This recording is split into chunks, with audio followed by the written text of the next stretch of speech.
TSF Entertainment. And welcome back to the TSF Entertainment Channel. Retro CG in the building, joined by DJ Fresher Highness. What's up, bro? What's going on, bro? Ain't nothing much. Can't call it. We made it to the end of our week. Yep, I can't call it. Made it to the end of our week. So, that's always something that we can toast to. Yep, always something good to toast to. Made it to the end of the week. All right, now. So we're back. Bel-Air, it's season 4, episode 5. The episode title was Gorilla Glue and Duct Tape. What were your thoughts on the episode, bro? Like what I've been saying since day one. Bet. How fast track this season is. Like, Jesus. We just saw episode 1. Viv finding out she's pregnant. Now she already in her final trimester. And then we're only on episode 5. So that lets me know how these last 3 episodes about to go. Yeah, even faster, probably. Yeah. And I get it goes back to what you've been saying from day one. What we've been saying from day one is the season felt rushed. And the fact that they cut episodes, 2 episodes? Yeah, they cut the season by 2 episodes. Yep. On top of that being the final season, it definitely feels like it's rushed. Like some of these storylines, I wish they would have fast-tracked that in the earlier seasons. Versus some of the storylines that we should have spent a little time with developing. I guess there's no point of doing this since it's the end of the season. No point of developing those storylines. So they're fast forwarding to the end. Yeah.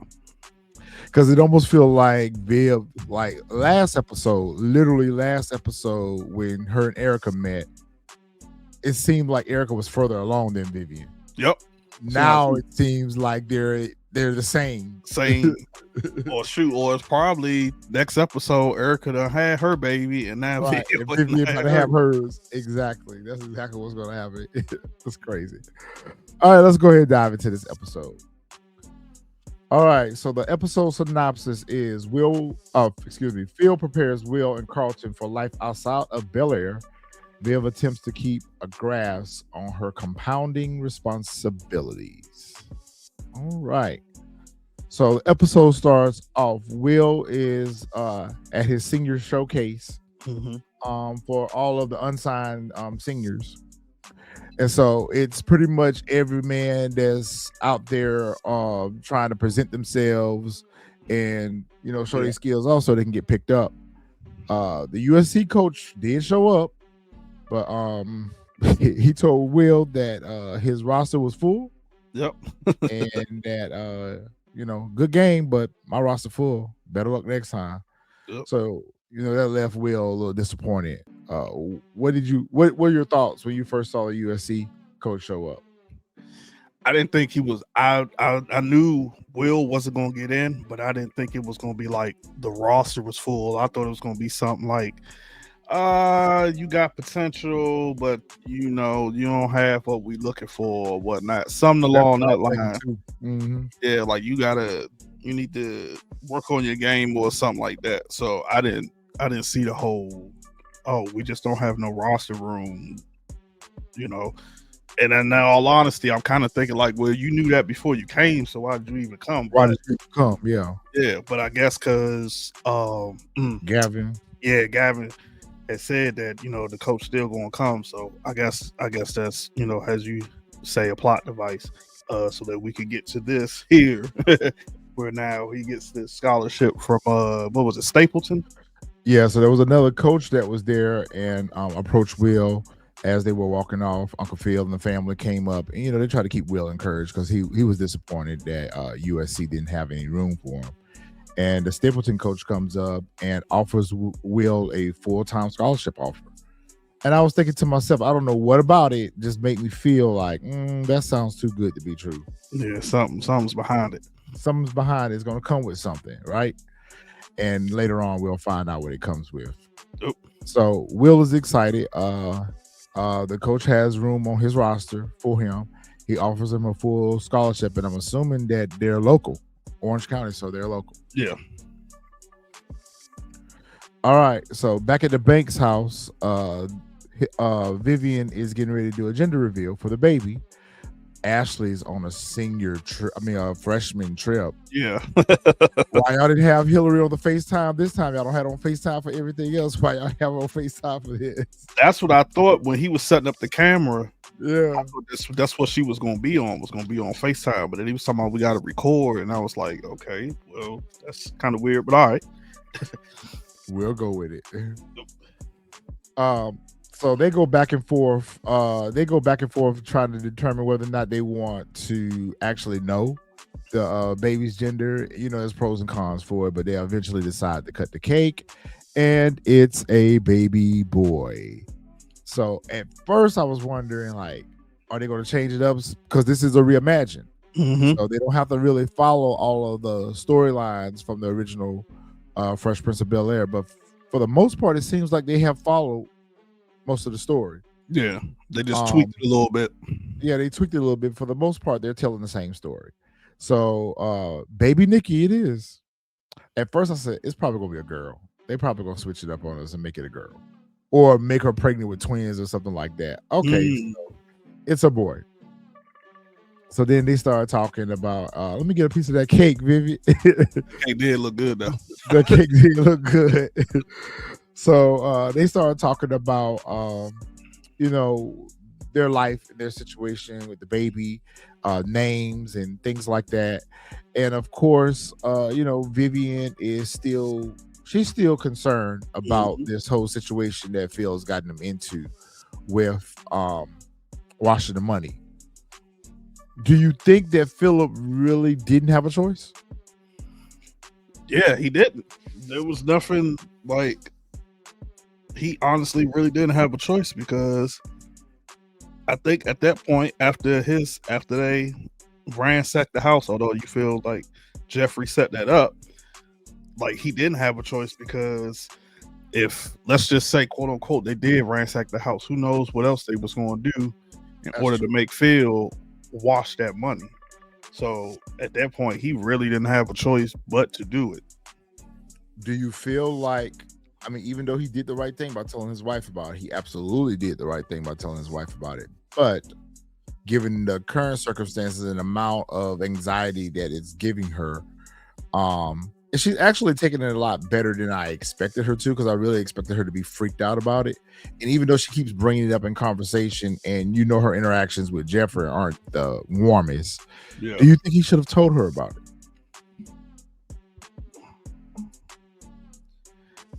Yeah, but I'm trying to... Okay, so I can't remember if he told her before or after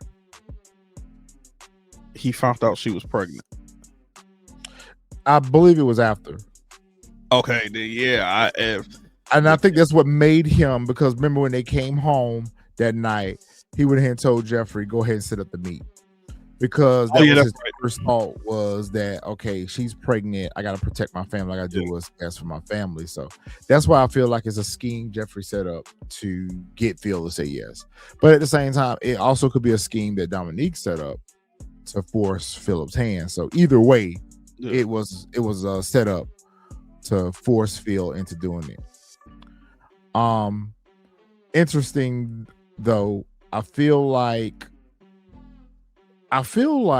they're setting us up for something to happen to Uncle Phil.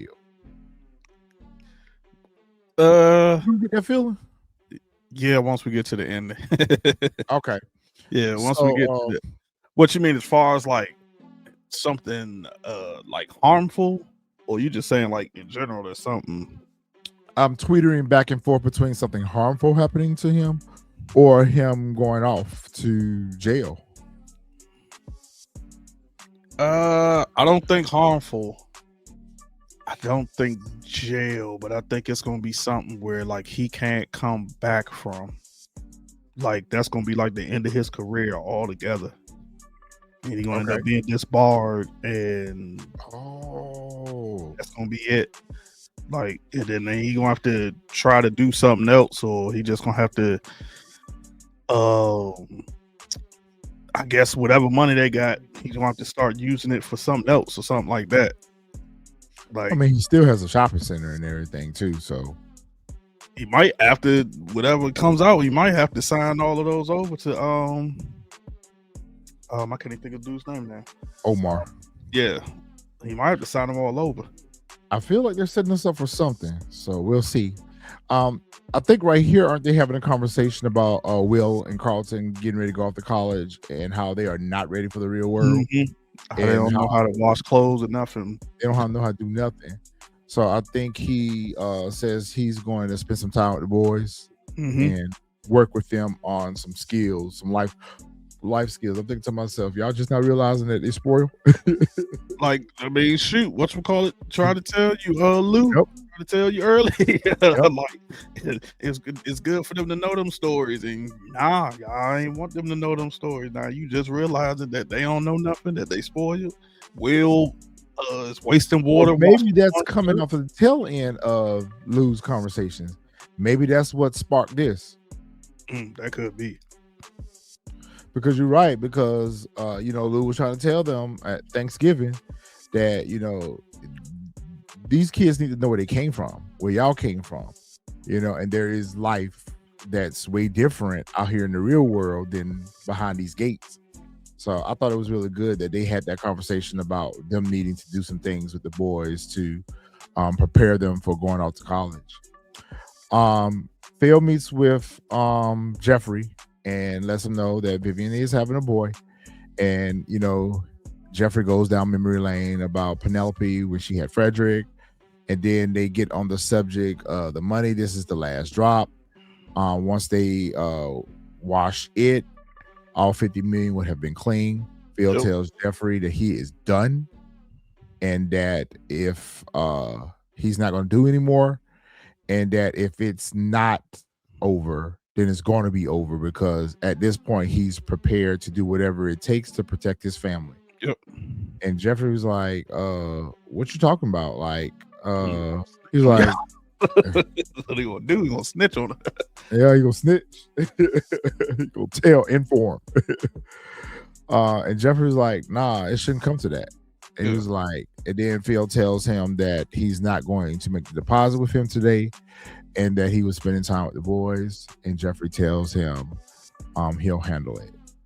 They have done a great job. I mean, from episode 1, season 1, they have done a great job with Jeffrey's character. For sure. They keep him so mysterious. You cannot read him. Yep. You can't tell. His cadence is just perfect. You can't tell whether or not he's still for the banks or is this a scheme that he set up. I mean, you just can't read him. I can't read him. Yeah, you can't. He almost like a Bel-Air James Bond or something. Like, you can't read him at all. Like, the way that definitely the way they tweaked the Jeffrey character from the original is probably like the best rewrite ever. That was the great reimagine of him, because in the original series, Jeffrey was more comedic. Yep, and he was and did normal butler stuff.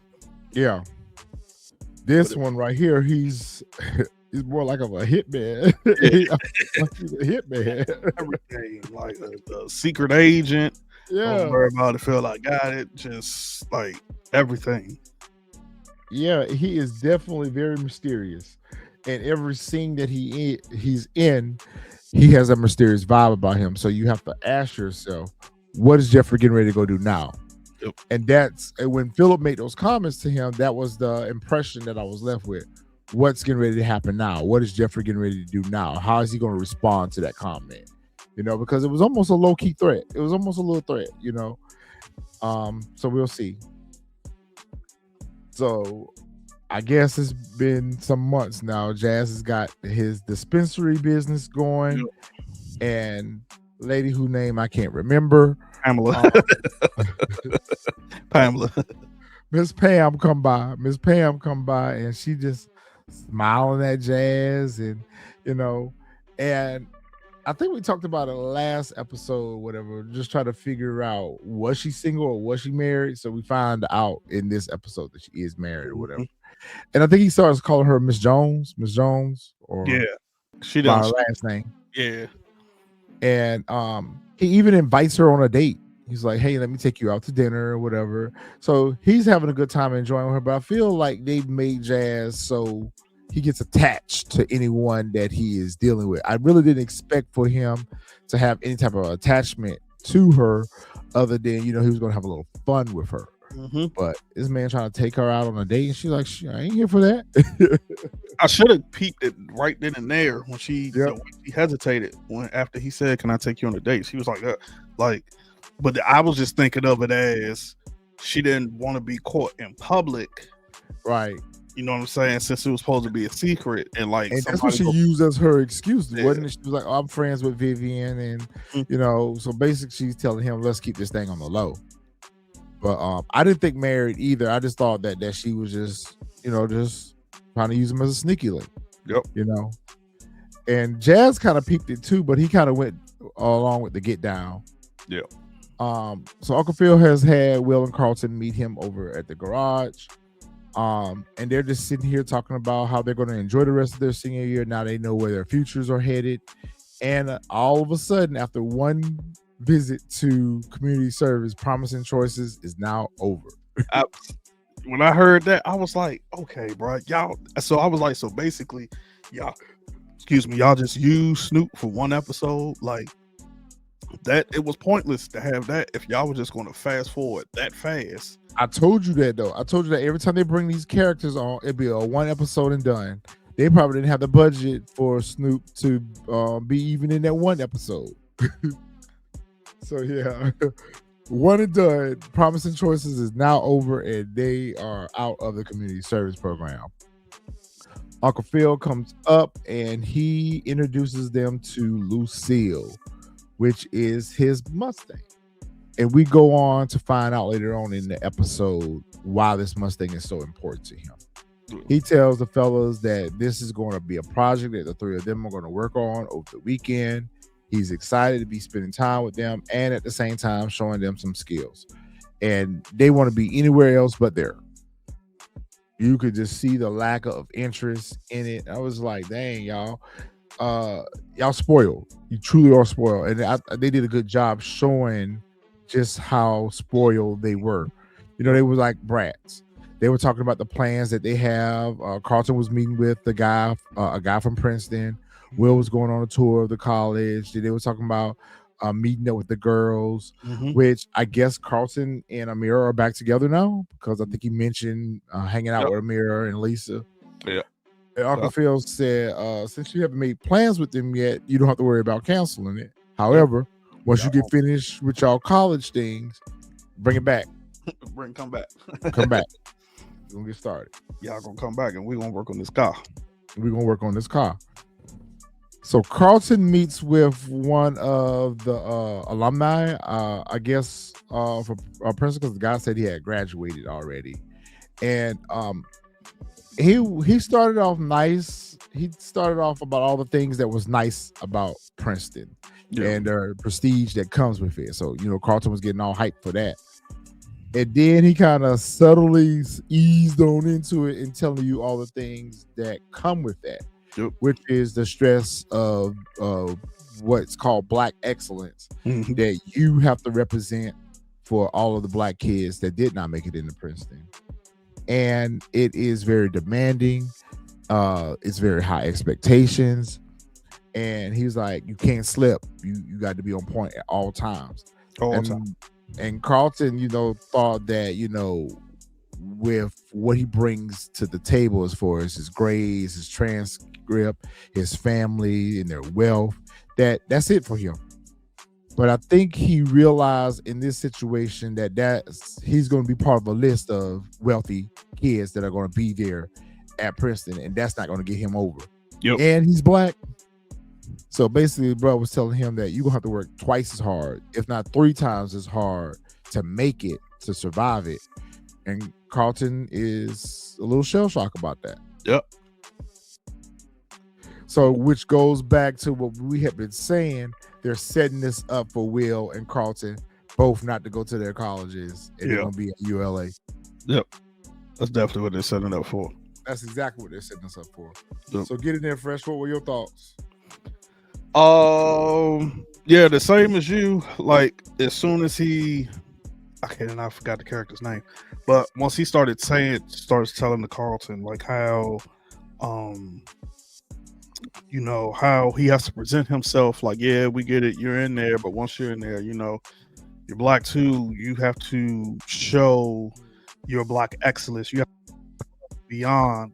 And as soon as I saw that and was like, you know, telling him the pressure of Carlton uh being accepted right then and there, I was like, okay, either it's going to turn into Carlton's not going to go, or he's going to go back down, which I hope is not the case. I was like, he possibly is going to go back down to that to memory lane, because he's going to feel the pressure of having to go to Princeton and be Prestigious accepted. school, Yep, and do all of that, just like this guy said. So he's gonna start feeling pressure and all this other stuff and whatnot. So I was like, it's one of the two that's gonna end up happening, and it's the one which a certain saying we'll get to when we speak. We'll speak about it when we get to it. But yeah, I just felt that the way he was just pushing, like, hey, you need to make sure like you're dominant in your black excellence and all this other stuff. So I was like, yeah, that's it for Carlton. I was like, he probably ain't going to Princeton no more. Yep. He's not going to go to Princeton. So we see that. We see that that's what they're setting us up for. All right. So Will made it over to his tour. And I feel like Will was... I felt like Will had pretty much made up his mind that since he had an offer on the table and he had a scholarship, and as long as he went to this tour, I felt like Will probably had already made up his mind that he was going to go ahead and go to Stapleton. Even though he wanted to go to USC, he's going to end up going to Stapleton. So he's meeting with the fellas and they're giving him a tour. They're talking about all the things they liked about. Will was talking about all the things he liked about the tour and the school. And, the fellas were telling him about how intense it is for them as athletes and the demand that's on them that, Will was trying to connect with them. It's like asking about the business major and talks about wanting to be an international business major. And they talked about how their major has changed. One of them is just doing hospitality. Yep. And he came in as biochemistry, I want to say. Yep, biochemistry. And they were just telling them about all the things that they have to do, the film, the practices, the gym, the rehab, all that stuff, that the program is very intense and that there's really not much room for you. I took it as it's really not much room for you to concentrate on your major. You got to be about this game all the time. The same way I took it, especially when he was asking them and they walked off and he just had his face like, dang, like, this all y'all do? Like, y'all don't do nothing else? That's the same way I took it. I took it as like, and I think then it kind of hit him, but then at the same time, I'm thinking maybe he was just thinking like, oh, okay, well, that's what they do. I'm not going to do it, because we had already saw that as soon as he meets with the coach, and they have their whole conversation, he starts talking about business. The coach like, nah. Ain't gonna be none of that. I just need you to play. Right. And that's what you're here for. That's all you're here for. That's all you're here for. Like, and then he goes on to tell him about how it's really not even about the players. It's about him. Yep. He was like, coaches who don't win games, they get fired. And he was like, basically, you win, I win. So, and Will again tries to steer the conversation back to his studies and wanting to be that business major. And the coach like, coach told him like, listen, basically he might as well say, because how I interpreted it is like, if you want to go here, then you gonna focus on basketball, and that's all you're gonna focus on. Yep. And I knew right in and there, just by Will's face, I was like, yep, Will ain't going. He ain't going. I was like, Will not going. I knew that to me. I was like, yeah, Will not gonna go. I was like, and I would have told him to his face right then and there, I ain't going. But the coach tells him, Will kind of sidestepped out of it he kind of sidestepped out of it because the coach ended up walking away from the conversation by saying he will send over the athlete agreement and look forward to Will sending it back. I'm like, man, don't waste your time. I ain't coming. Yep. I ain't coming. I ain't coming. Okay. Like we said last episode, we knew that Aunt Viv and Erica are going to be friends. We now see a very pregnant Erica over at the mansion with Viv, and they are having a conversation about their careers, being pregnant during their careers. And we learn from Vivian that there's some problems over at the Neiman Fellowship that she is responsible for heading up, and that they were having closed door conversations that didn't include her. And Erica went on to tell her about she knew what that looked like. She knew what those conversations were, and that whatever was important to her about the Neiman Fellowship, to protect it. Vivian tells her also that they're talking about pulling funding from the Neiman Fellowship. So I guess they're setting us up also for Vivian not to have a job. Yeah. Or get kicked. Yeah. Or she's losing the fellowship altogether. Yep. And I think it's going to happen when she goes on maternity leave, when she goes to give birth. When she comes back, she's going to find out that she's been replaced. I think it happened before then. Honestly, it happened before that. Yeah. Yep. Yeah. So Erica, basically, it was kind of very similar to the conversation the guy was having with Carlton. In this case, it's more so predicated on the fact that they're women. And she was saying that, as a woman,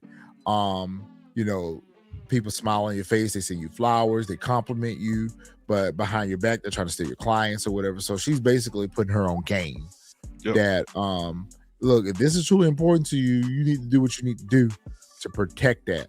And she was like, well, at least you have Phil to rely on. You have a partner. You have someone that you can fall back on if this does go south. And that put something in Vivian's head there. Yep, it definitely did. I thought Erica was going to give a story of it happening to her, the way she had so much insight on it. Yeah, insight on it. Like, this happened to her, or it's happening to her now since she's pregnant. Phil is gone from their law firm. So now they're trying to replace her. That's what I thought that's what she was about to say. I think that's all but what's happening to her. I think that's exactly what's happening to her. And I think that that was their way of saying that was happening to her. They should have given confirmation on it by her simply saying, yeah, I'm going through this now myself. Yeah. But by giving the tone of the advice that she gave and the seriousness of her expression, I took that too. It sounds like this is happening to her right now. So I agree with you on that. All right, so the fellas are outside washing the car, Lucille, and they're both exchanging their experiences regarding their college meetings. Will's telling Carlton about his tour. Jeffrey is telling Will about the meeting he had with the guy from Princeton. And they kind of go back and forwards and backwards. Then somehow, somebody start goofing off and break one of the side mirrors on the car. And Uncle Phil comes up and he loses it on them. And rightfully so. I think rightfully so. Even if the car didn't have the sentimental value that it had for him, they didn't know that at the time the car held the sentimental value. Yeah. But at the same time, what he was upset with them about was twofold. He was more so upset with the fact that they were not taking it serious. It was a simple task that he gave them, a very simple task, and they didn't take it serious. And he pretty much told them to kick rocks. Yeah, I thought, well, two things. The first one is, how y'all fix that car up that quick? That fast. Like, with no tools, no supplies, soap and water. The joint was missing a headlight and everything. It was still missing is a tire. The top, convertible top, was all cut up. Now all of a sudden they walk, which was confusing, because if you look at the scene, it's like Carlton is washing and Will is drying. Yep. And I was like, how are y'all doing this at the same time? I know we kind of nitpicking, but you can't help but notice some stuff like this. So that should let you know how fast they rushed this taping of this season. Because like I said, the headlight was in there. Now I got all 4 wheels. And I was just like, and I felt like it was on a jack. It was jacked up. yeah, it was jacked up when they first went in the garage. So that's why I was like, ain't no way y'all did all that in one day. Yeah. Ain't no Half way. a day. It was not even a whole day because remember they just got back from their college tour. So this, unless some of this had been done prior to them going off, but again, it speaks to how fast paced the episode is. It's hard for you to keep up with what's happening from time to time because it's so fast paced. Yeah. And then the second thing was, I thought Phil, I thought he was letting out his anger on them because of washing the money situation. Oh, okay. Like when he was, because I was like, damn, Phil. I was like, Jesus. I was like, he hot. So I was thinking like, you didn't understand what he was hot about. Okay. Yeah. I was like, so I thought like it was the pressure from that. So I thought before it went to that scene, I thought at one point Jeffrey was going to walk up and say something, you know, like, oh, the drop has been made, deposit, etc., whatever. Because it was just like the way he lashed out. I was just like, damn, like I don't even think I ever seen him yell like that on any of that. And the way he raised his voice at him too, yeah. Yeah. So that's a good point. I knew he was upset about something. I just didn't know what it was. I knew that it had something to do with his past in this car. It didn't hit me about the father thing, but I knew it was something about this car that was really, really important to him and why he was so upset about it. I never thought about what you were saying about whether or not he was taking his frustrations out about the washing the money part, because this is after the conversation with him and Jeffrey. So that was a really good observation. That's where I thought it came from. So Phil is in the house, in the room, and you know, he's this when he was having a drink. I think he was trying to decompress because this was like exactly what he was doing. That's what that's the word I was looking for. Actually, he was trying to decompress, come down off in a moment because he too realized he had snapped at the fellas, and that he was really upset about what had happened with the car. But at the same time, he was also upset at the fact that I gave them one task, I gave them one job, and they couldn't even do that. And he was just disappointed. He was just clearly disappointed in this being an epic fail. Vivian comes in, you know, and she just listens and she comments here and there. And then she also shares with him too her problem. What Erica told her. What Erica had told her. And so to me, that kind of gaslit her fears about this whole washing the money thing even more than she had already had. Yep. Because in her mind, she's thinking something's going to happen to Phil and she's going to be a single parent. Or not a single parent, but, you know, basically out here by herself trying to raise the baby. And the kids are going off to college. She's just worried about what's going to happen next. Yep. Which she had every right to be, but that put it in, that even made her worry even more. And it's crazy, all of this stress put on her from while she's pregnant too. Yeah, it put things in perspective for her. And of course, Phil still continues to reassure her that everything is under control and it's over. It's almost over. It's over. Of all things that they could have came in and did, they came in and got on PS5. Irresponsible. Viv comes in and she has a picture in her hand. And she had to turn the game off for them to even get their attention. And she told them, look, he's always there for y'all. He's always there for y'all. He always shows up for y'all. Y'all need to show up for him too. And she hands them the picture. And we learned that this car was Uncle Phil's dad's car. Yeah. Uncle Phil's dad's car. And they was working on it. His father wanted Phil to work on the car with him. Before he passed. But I forgot Uncle Phil ended up doing something. Yeah, he ended up doing Going something. to college. Yeah, like that, and never got the chance. And then And his father passed away before they could fix the car up. Yep. So it has a very sentimental value to Uncle Phil. And that left the fellas feeling like crap because they had let Uncle Phil down. So I knew right then and there too. They didn't even have to show it. I knew right then and there they were going to get up and go work on the car. Yeah. And I found it hard to believe that well, I'm not gonna say hard to believe. I found it hard to believe. It was just like, Carlton, you're in the cars. So it would have been something for you and your dad to easily connect with over that. But they thinking about themselves as usual, and that's what they have shown us all throughout Bel-Air, that it's always about what's going on in their worlds, and they rarely think about what's going on in someone else's. Yeah, that's what you hit it right on the nail, because that's the part I didn't get. Was like, we seen since season 1, Carlton, that you've been in the cars, like you're into them, and then even once Amira came last season, the way you was racing and all this other stuff. So I thought the same thing, like you would gravitate like, oh yeah, I could work on cars, but no, you're too busy worried about back now that Amira's back in, you too busy worried about her. Let's see if you're gonna say it. Go ahead.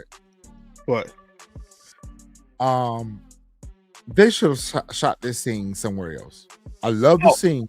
I love the conversation and everything. It was perfect, but it should have been shot somewhere else because I'm confusion. Are they at the construction site? I feel like they're at Legacy Heights construction site. Yeah. Okay. So that's what you meant when you said go ahead and say it, because I thought the same thing. I thought for sure they should have been at the restaurant or something. Exactly. I thought they were going to meet back at the bar again. That should have been good. Don't know if it's implying that Dominique. Not Noma here. She's Dominique Warren. Dominique, not Noma. Nope. Dominique is, I'm assuming, looking at the books to see where they have washed the money or how they washed the money, because her sitting if they would have had Jeffrey sitting behind the desk and her sitting on the other side of the desk, then I could understand why they were at Legacy Heights. Yeah. But with her sitting behind the desk, I'm like, why is Noma? Oh my God, kid. Dominique. Why she on the desk? Yeah. Why is Dominique on the desk? I'm sorry, she's gonna always be Noma for me. Yeah, we saw her so long, so she definitely it's hard to separate her from that character. She's playing the same character. If they had her playing something else, it would be easy for me to separate her from Noma. But all I see is this as Noma. Wait for Tariq to walk in any minute now. Yeah, that's exactly it. What is she doing here? Is she checking the books? Yeah, I mean, that's what I assumed that she was doing. Yeah, she's checking the books here because to see how Phil washed the money, and she's super impressed at how he was able to wash the money. And that's when Jeffrey lets her know, like, hey, that's it. There ain't nothing else going on. Like, we're done. And of course, I had already knew. I was like, okay, I know where she about to go now. And of course, she tries to offer Jeffrey a position back into the syndicate, and Jeffrey still says, like you're done. And she goes into the whole backstory, how this was all supposed to be his. It was lined up for him to be his and take it over until he unalived her pops. And then she points to the pinky ring that that Jeffrey has, and Jeffrey's just like, nah, I keep this on my finger to remind me where I don't want to be. Like, it reminds me of everything on the past so that I can keep going. And I almost called it Noma too. See? Dominique shows like the same one here. So I was just like, yeah, I already know where this is going. She's just gonna try to wheel him back into the syndicate and everything. But then she goes into like this little, which I didn't see coming, but I still feel like it's a trick, where she's like, now she wants to go legit. She doesn't want to be in this life no more. She's tired of the life. There's nothing good that comes from it. Now she just wants everything legit for whatever their company to be legit, and she wants Jeffrey to help her run all of it. But I feel like that's a trick. This was a really good scene. We needed this. The only thing I felt like was missing from this was they should have touched on why Jeffrey unalived the father. Because she goes on to tell him about how you're right, he had their father, had set all this up to hand over to Jeffrey. She now sits on the throne, but she wants Jeffrey to sit side by side with her. She talks about all the risks now that are involved with being in his life. And I feel like maybe she does want to go legit. That was the reason why she probably needed that money clean. She's got $50 million of clean money right now. So let's go start some business. But I mean, she told a good story because she was like, let's go start some business to help our people. You know, she started naming out all the things that they could do with the money and all the things that they could do to support their people by doing legit business. And Jeffrey tells her no. Yep. And she's like, she said, do you think your position in the Banks family is going to be the same after all of this? Well, like, what is your position over there now? House Negro? I died. She said, I said, well, I see where this is going. So I know where this is going, right? So like, that's what made me realize then there was a scheme she had set up for the Banks family to isolate Jeffrey, to force him to want to come back home. Yep. So that was well played. Where it was going. Yep. And then she get a little teary-eyed, a little fake. That right there made me feel like she was legit. That right there, she said, I need my brother still. Oh, wow. Felt like she truly was wanting him back. But rather than her going to him and asking him back sincerely, she set up this whole elaborate situation to get his attention and to pretty much strong arm him into coming back to the UK with her. So then that made me think, well, maybe Jeffrey didn't ransack the house. Maybe she did do it because she's obviously trying to get Jeffrey to walk away from the Banks family. Yeah. And Jeffrey is loyal to the Banks family and tells her no, but later on in the episode, we're going to question that loyalty. Go ahead. No, I was just like, I just still saw it as a trick. That's all. I was like, now all of a sudden you're getting sentimental and you on the verge of. She was very sentimental. Yes. And stuff like that. I was like, yeah, she roped you in for an okie doke for you just to come back into the fold, bro. So, but I knew once she said that and put it in his head, I was like, well, I already know where this is going. I was like, yeah, this is just a scheme to get Jeffrey out of it, and come right on back to the syndicate full time. I can't wait to see him in his next role. I can't wait to see his next role because his mannerisms, the way he emotes things, it just makes him feel so ominous and so dangerous. Because even when he looked at her this while ago, I was like, damn, is he gonna unalive her too? That's what I thought. I was like, damn, Jeffrey, are you gonna unalive your sister too? Because he just gave her that look like, Dom, go home. Yep, sure did. He sure did. Will and Jazz and Carlton are at the shop at Charlie's, and of course they have reached out to Jazz for help on getting a replacement mirror for Lucille, and they talked about the mirror being purple, and Jazz is like, you do know that's what they make paint for, right? And so they're kind of, always running to Jazz, or Will definitely is always running to Jazz for help or whatever. And in comes Miss Pamela. And Carlton instantly recognizes her, of course. And he's like, hey, Auntie Pam. And this kind of makes things a little awkward for Jazz a little bit. And that's when, she tries to play it off or whatever the case may be, because she's from the DCC, the Department of Cannabis Control. And she was just stopping by to check on Jazz and see how the business was going. That was the reason she gave for why she was there. And, Carlton's trying to make small talk with her. And as she says, well, you're busy right now, Jazz. I'll come back later and check in with you. We'll meet later. And he was like, oh, yeah, tell Tyrone I said hello. And they're like, who's Tyrone? And Carlton's like, her husband. And Jazz was like, what? Will peep game instantly. Immediately. But it was hard not to because they made it so awkward. They was both acting funny. Yeah, they were both acting funny, especially her. She was acting Yep. funny. She couldn't get out there fast enough. Like when she first came in, she's like, "Oh hey, like that's why Will was like, okay," and then Jazz started acting funny. Okay, yeah, we'll discuss later on, and we'll do this. And I was like, y'all couldn't be more obvious. But of course, Carlson, he not street smart. He ain't even people going no situational awareness whatsoever at all. Can't peep what's going on around you right now, right? Can't peep nothing. The jokes that Will had was funny as hell, yo. Yeah, the jokes that he had was hilarious, bro. Those jokes was hilarious. Was like, she was at my baptism, and Will was like, yeah, now she making Jazz say, oh God. Miss Pam was putting on Jazz.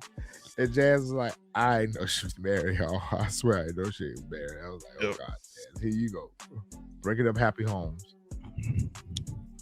Jeffrey, even though, and I wanted to ask this when we was on the last scene with Jeffrey, it sounds like to me Jeffrey has found solace and peace in serving the Banks family.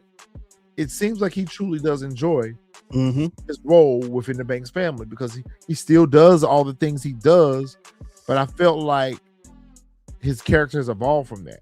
I feel like they should have a full-time butler or somebody there at the house that's tending to the family, but Jeffrey still takes on those responsibilities of tending to the family. We've seen him throughout the series always bringing Vivian tea. So that's his time with Vivian. When he brings her the tea, that's their time to have their conversation, their moment. He brings Vivian some tea, and she gave him a cold shoulder last time, but not so much. This time, she was a little bit more colder with him then, and he picked up on it too. Immediately, because she was looking up on the laptop about the asset seizure. About the asset seizure. If if Will gets caught up from washing all of the money, and if it'll transfer like to the baby and all that different type of stuff. So she even asked him that. She even asked him that. So it showed how worried that she was online looking this stuff up. And the one thing that I could tell out of this scene, because Jeffrey touches on it, and it's just like, our relationship now is different. Like you don't trust me anymore. And even ask her, will it ever be the same? Yep. And she literally tells him no, but you can see right then and there from the conversation that they had, like how hurt he was at what she said. Because it looked like he wanted to shed a tear. Yeah, he was hurt. He was hurt because she was hurt. Oh, you know what? I didn't even look at it that way. I looked at it as I felt like he was hurt knowing that he had hurt her. Or let me rephrase that. Let me set it up a different way. I felt like he was disappointed and hurt that he has caused her this fear and anxiety. He's caused this. I feel like that hurt him more too than the fact that she gave him the brush off, and him getting that confirmation from her that things aren't going to be the same, because Dominique told him. Dominique told him back at the Legacy Heights that, do you really think they're going to treat you the same after all this is over? She just proved his point. Yeah. Her point, excuse me. She just proved Dominique's point with that response. So I think that came down on him. Yeah, I think that's what hurt him the most. I think he still thought that it was going to be the same because of the relationship he had with Phil, and their last conversation where he said, we saw how long Jeffrey had been around. So I thought right here was like it sealed the deal. Like I took it as it just hurt him for what she said, because now he realizes like, they don't need me. My family is not my family anymore, because he looks at them as family. Yep. And he's been with them for so long. We know that he's been with them at least 18 years. Yep. He's been with them so long that they hold a place in his heart. And I think it did hurt him to realize that he no longer has that place in the family anymore, at least not with Vivian. Yeah. What do you think is going to be the outcome of that? What do you think the outcome is that going to be? Do you think they're going to get back right? Uh, Or do you think that Jeffrey's they'll going to go probably get away? back right before, because I got a feeling at the end of the season everybody gonna leave. So I think they're gonna get back right before it's time for everybody to go their separate ways. Because I have a feeling they're gonna close out this season like how they did the last season of Fresh Prince. Everybody going to move away. Yeah, everybody gonna move away. Everybody gonna go their separate ways. That might be what they're they're setting us up for. So in other words, Jeffrey does go back with Dominique then. Yep. He goes back, Dominique. Phil and Viv, they move somewhere, maybe back to Philly or something. I'm not sure. But everybody's probably gonna go their separate ways. So the fellas are back out working on the car again after they realize what the car means to Uncle Phil. They decide to go finish the project that Uncle Phil had originally assigned to them, and he's happy about that. And then he too comes out and he talks about the importance of being there for their son, a father being there for their son, and told them that he wanted both of the boys to have Lucille. Yeah. And he also, which I felt was a little foreshadowing, told them that if something happens to him, that he wanted them to make sure that they gave Carlton's brother, Will's cousin, those lessons in life. And I'm like, okay, what are they setting us up for? I didn't even, you know what? Now that you said that, I didn't even peep that. I just took it as, because when he mentioned about that his father was pretty much the same age he was when he passed away. Yep. When he had a heart attack. So I just felt like he was just thinking that in his head. Oh, okay. That's why he's been on this health trip lately ever since he found out that Viv got pregnant. So, because right there he was drinking that forgot the name of that green stuff he was drinking. But he was drinking that, and that's when he said, you know, my father was around the same age as me when he passed away. So, you know, that's why I've been trying to get time with y'all and whatever, you know. But now that you said that, you might be right. That could be what they're foreshadowing. I mean, I'll have to look at the trailer it's twice again. so far in this episode. Twice, and there's a third time. I'm gonna point that out when we get to that scene too. Twice so far in this episode, they left me with the impression that something's gonna happen to Phil. They left me with it the first time when he was having a conversation with Phil. Actually, this is the third time, or actually, it's a fourth time. The second time was when Vivian was looking at the asset seizures, and then this conversation right here talking about, yes, he's the same age as his father was when his father had his heart attack and passed. They give the picture frame to Uncle Phil. I don't know. I just felt like, are they setting us up for something to happen to Phil? Dang, you know what? Now that you said that, now these next couple episodes, well, that's right. I forgot we get all. And I felt like they gave us an Easter egg when he gave them the car together, that we know that both of them are going to go to ULA together. How else are they going to share a car? That's true. Yeah. So when he said, I want both of you to have the car, that told me right there that, okay, Will and Carlton are going to be together wherever they are. Wherever they decide to do, they're going to do it together. Yep. Because how else are they going to share custody of a car? Yeah. They're going to have to, well, yeah. This right here, though, man, this is. Go ahead. I'm like you said, I'm confused on two things. But I'll touch those after we finish discussing the scene. So back at Legacy Heights at the construction site, Jeffrey's there and he gets a call from none other than Phil.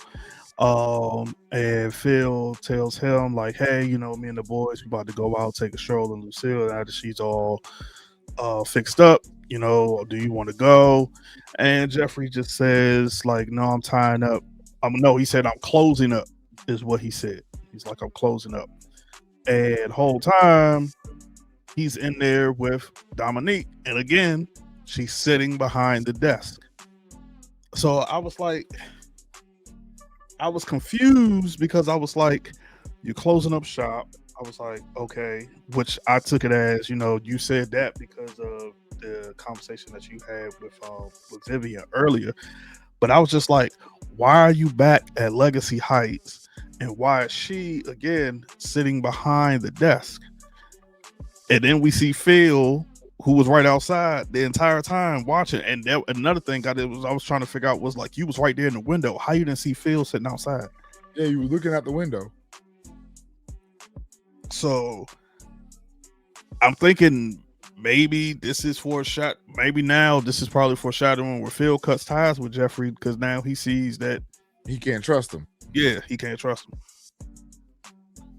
Or I think when he confronts Jeffrey about it, I think that's when it's going to come out, Jeffrey's feelings. See, at this point, Jeffrey hasn't fully expressed his feelings too. He did express remorse on the Thanksgiving episode about he didn't feel like he was worthy of sitting at their table anymore because of all the grief that he's caused. But he's failed to share with Phil that he also feels like he doesn't have a place in the family anymore. Yeah. So, and maybe that was his way of telling Phil that he didn't feel like he had a place in the family anymore. But back at the construction site where his conversation with Dominique, she all but tells him that, see, I told you. Yep. And he asks her then, is that offer still good? Or no, not necessarily is that offer still good. Tell me more about what this looks like. Mm-hmm. And so, yes, Phil is outside, but I wish they would have gave us an indicator of what made Phil go there. That's what I was thinking too. What made him suspicious of Jeffrey? That's what I was thinking. Because it was just weird that he was already out there. I was just like, and made that call. It was like he was making that call to see what Jeffrey's reaction was going to be.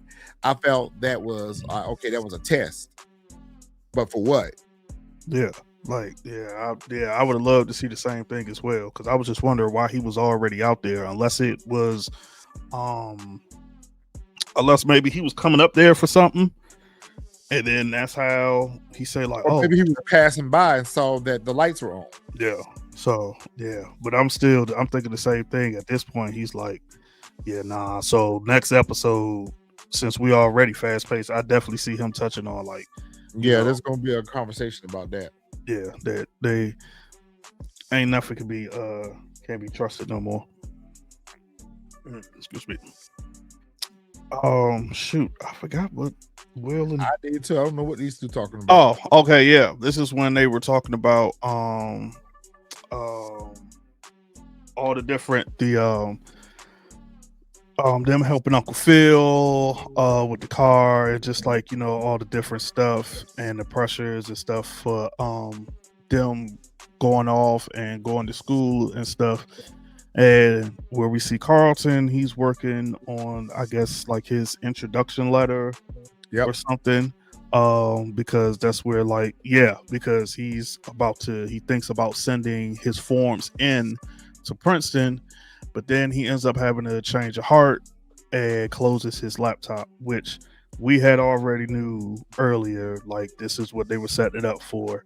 And then Will is doing the exact same thing, and he's going over the letter that the coach gave him, and he puts his signature on it, but he hesitates and never sends it off. Mm-hmm. So I was like, I was like, neither one of them going to neither one of them colleges. Yep. I was like, that's exactly what they setting us up for. Which goes back to my earlier question: are they setting us up for a spinoff? I don't see how they can do a spinoff without the Banks family. Yeah, it'd be impossible. I don't know, impossible. Well, not impossible, but I mean, because you can think of to me, it feels like they've jumped around from season to season.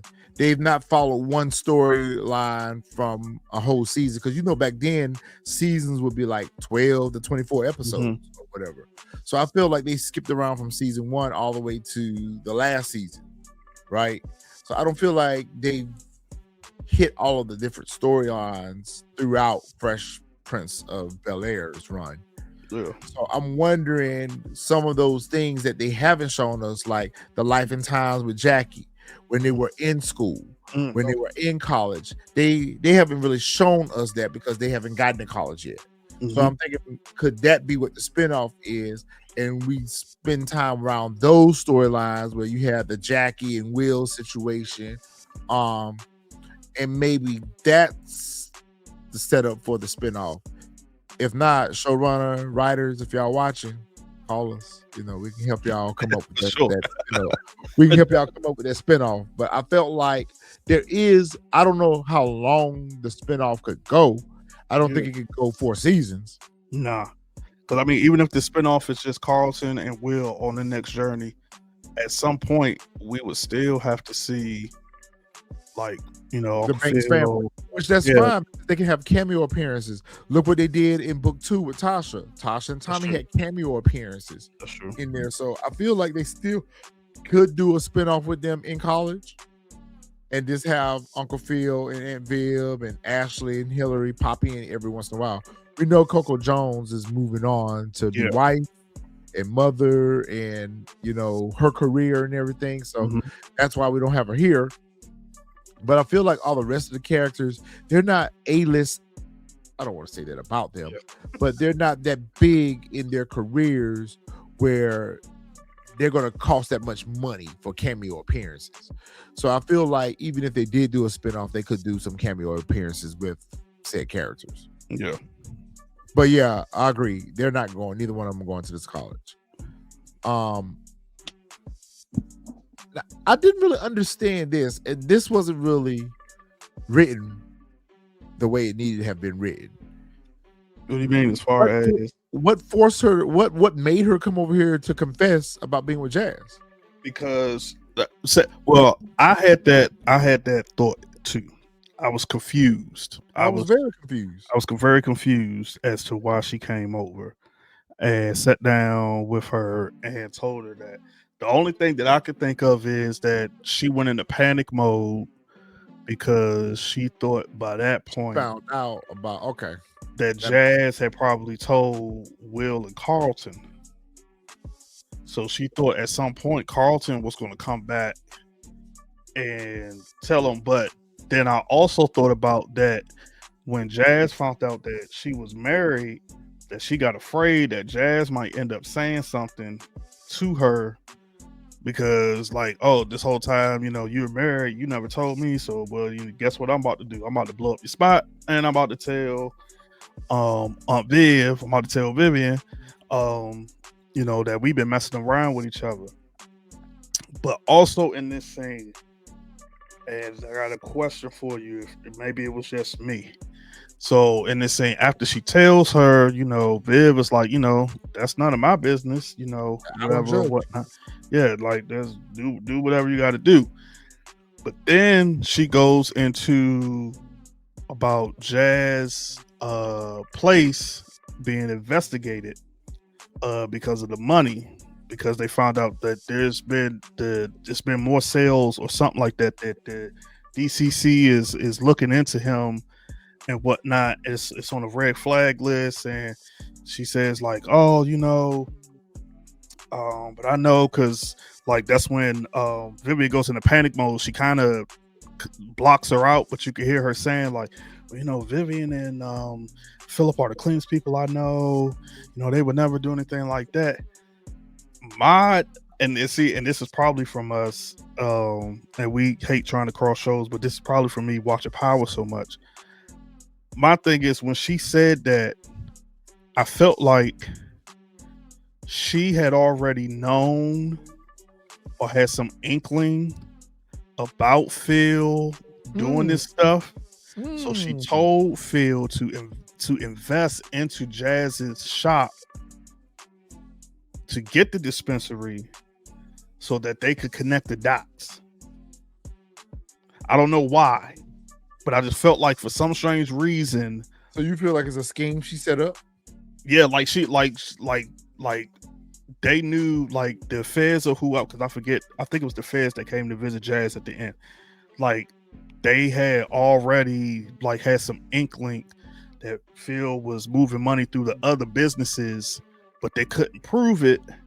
And then Oh, okay. Yeah, and I get it, y'all. This is probably way left field. This is probably not even accurate at all. But I'm just thinking here, like at the same time, like what would make her just come out with that and say, because she could just, you know, uh confessed about her sleeping with Jazz, but then she goes into about Jazz's, you know, what you call it, being Dispensary, investigated. the Yeah, record his store, yeah. dispensary being investigated. So I'm just like it I don't know why, but for some strange reason, it just made me feel like, yo, I wonder But if maybe all of that created paranoia with her. Going back to her being paranoid about her sleeping with Jazz, okay, she did recommend Phil investing into Jazz's business.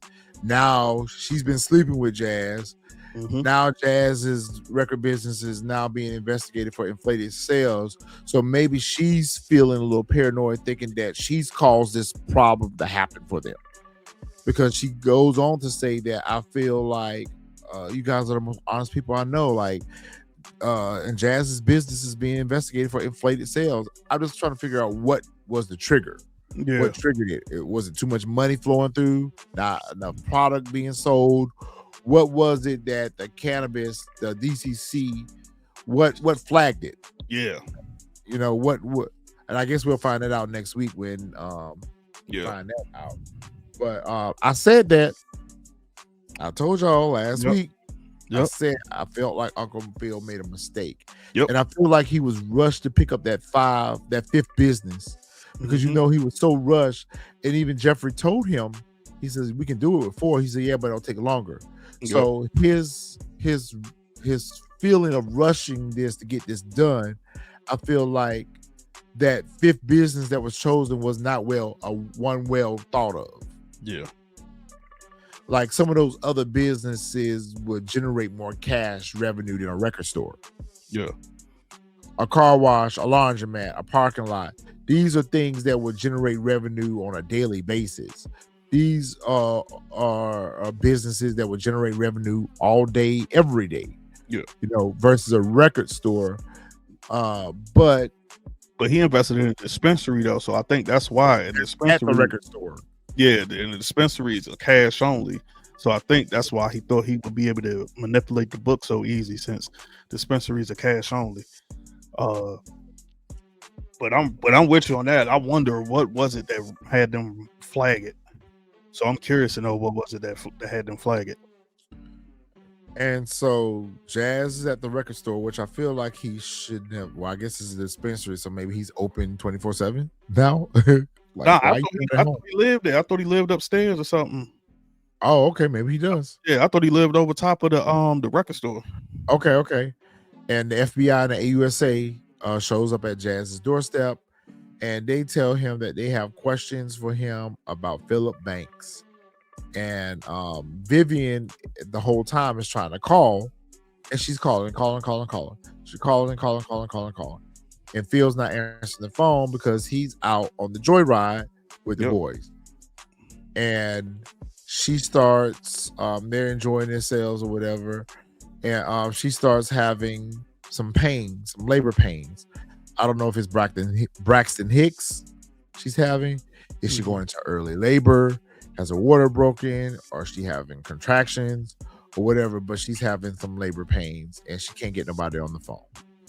Which I felt like she should have called Will or Carlton or somebody else. But I was thinking that exact same thing.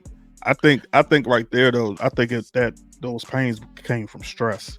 Because she went into panic mode. She panicked, about the whole thing with Jazz and the dispensary and that stuff. So I think she just went and her blood pressure just got so high and raised up that now she thinks she's going into labor, but it's just stress related or whatnot. Do you think she loses the baby? The baby.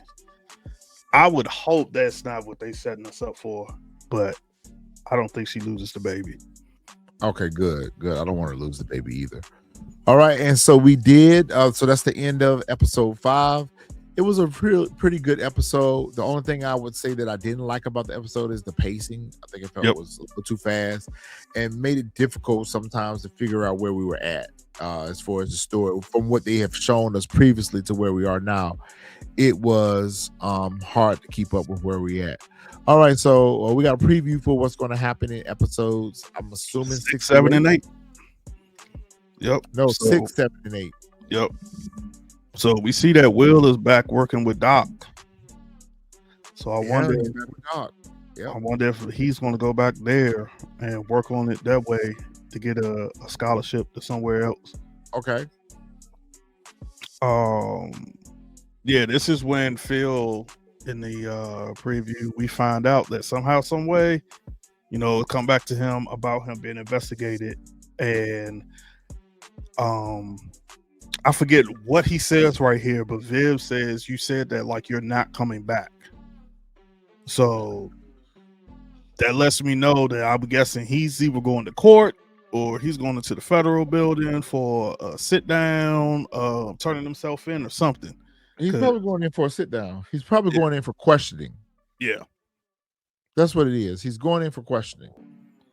And she's still feeling the same way she's felt this episode. She was like, whatever Phil says to her makes her feel like he's not coming back. But I mean, we know that he's just going in for questioning. He's a lawyer, so he's going to get out. I feel like all of the truths are going to come out in this scene right here when they're working out together, and they're boxing. I feel like Jeffrey's going to say everything that's on his mind, and I feel like Phil is going to say everything on his mind. Yeah. What I can't figure out is what is going to be the takeaway from it. Yeah, I feel like what I saw this scene too. This is going to be the one where Phil confronts him about being at the Legacy Heights joints working with Dominique and stuff. Of course, that's going to come up. Yeah, so, I feel like frustrations about me now being investigated for this is going to come up. You've got me caught up. My family's at risk. I feel like there's going to be a lot of hurt that's going to come out in this, a lot of anger that's going to come out in this conversation. But at the same time, I still think they're going to walk away as brothers. Yeah. I was trying. Black ass is back. Black ass is back. But this girl plays some type of role, and I don't know what type of role it is yet. And I don't know if she's going to be the one that's pushing up on Will. I think she's the one that going to push up on Will. Yeah. Okay, because I was trying to figure that out, but we see that they're at some type of fair because, oh yeah, you're right.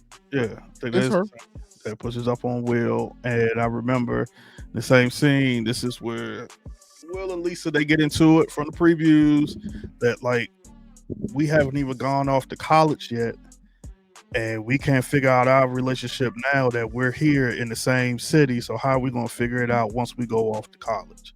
Yeah. So I think that's what's going to cause Will to end up sleeping with old girl that's pushing up on him. Hillary's back. Coco is back. I'm thinking here, just from her face, I'm thinking this is where Vivian is probably telling her exactly what's going on with Phil and what he had to do. Oh, I didn't think about that. Okay. I thought maybe she was telling her about Jazz and Pamela. Okay, so maybe she is telling her about what's going on with Uncle Phil. Okay. I didn't even think about that. I didn't even think about Jazz and Pamela at all. I'm curious about this, but that's why I think too, because I think Ashley is in the same scene, so that's what's making me think like she's that's what she's telling them. Telling them about Phil possibly not being able to come home or getting arrested or having to go to jail. Yeah, you might be right. Your scenario is better. I think here's where she goes into labor. Yeah, she's going into labor. Yeah. Yep. I think right here is where she's going into labor when she starts doing that dancing. And I think you are 100% right when you say, I told you. This is Regina. Yeah. At first, you know who I was thinking it was? I was thinking it was her mom. Could be too. Yeah. because the only reason why, and I have to go back and watch the trailer, I'm almost sure in the season trailer, she's in the bedroom with Vivian and all the kids are in there too. Okay. So you that's might be right. That's what's making me think that she's on Viv's she's Mother. Vivian's mother. Yeah. Like Okay. but I'm trying to think, and I'm trying to remember. So what is Tyra Banks' role then? Who's Tyra Banks playing? Do you think she's playing the chapter president? Could be. Because they haven't showed her yet. And of course, Janet Hubert is only going to be in one episode, so she'll probably be in episode 6. Tyra Banks will probably be in episode 7, and that'll be the end of that. We can investigate that because I think by now we would know what Tyra Banks' name, her character is. Yeah, and if it's not the character we're thinking of. The reason why they're being so mysterious about it because they keep talking about Regina. Because even in this episode, when Erica was at the house, she looked at the painting, and they had a little small conversation about the chapter president. Yep. But they didn't show her. And they were talking about how much of a diva she is. That's why I feel like it's perfect for Janet Hubert to play that role. So you're probably Vivian's mom would be a good role for her too. Yeah, but you're probably right because I think even in Fresh Prince of Bel-Air, I don't ever remember. I could have swore I think Vivian's parents weren't around, like they were dead or something, because I just remember the sisters, like they weren't alive. Yeah, I never remember the parents. Yeah, only Fields. Yeah, only Fields. Yep. Which is why I asked last episode about the sisters, because they haven't showed us any of Vivian's sisters other than Will's mom. So we know here, like I said, we already know this is official for us that him and Amir are back together. So we already knew that was coming. That's no big deal. See, this is right here is which I think is going to be the finale. Right, and everybody's going off their separate ways because everybody's in there. That's what I feel like. That's going to be the finale. Like everybody's going off to because they got bags packed. Or I wonder. Or are they all saying goodbye to Jeffrey? No, I was about to say were they all saying goodbye to Will? Because Will's in the white, he has a backpack on. So I wonder if Will is going back to Philly. Could be Will's going back to Philly. Yep. He does have his backpack on, and then there's a suitcase right next to him. So I'm thinking maybe that's what it is. He's going back to Philly. Okay. So then that makes all of our theories about him and Carlton going off to college together incorrect. He's going to go back to Philly. and that might be what's happening, because since Lou went back to Philly and Lou and his mom are getting back together, so maybe he is going back to Philly. Good observation, Fresh, because he does have the backpack on. Yep. Got the backpack. All right, so that is our recap and our review of episode 5 of Bel-Air season 4, the final season. We will be back once episode 6, 7, and 8 drop, and we'll give you our thoughts and recaps. Fresh, anything else, bro? No, I'm just curious to see. I'm 6, hyped 7, to and see how 8 it ends too. Yeah, I am. But I'm gonna take my time with those since it's the last. So it's like I don't think I'm gonna our last run of Bel-Air. Cheers to Bel-Air. This is our last run with Bel-Air. I'm gonna take my time with it too, because you're right. Those episodes, they're gonna drop next Monday on Peacock. So I'm gonna watch them one by one, and I'm gonna watch them on different days. So Monday I'll start with episode 6, Tuesday 7. Wednesday 8. Yep, we'll do it that way, and we'll see y'all next week once the episodes drop, and you will see us do episode 6. So till next time, fam.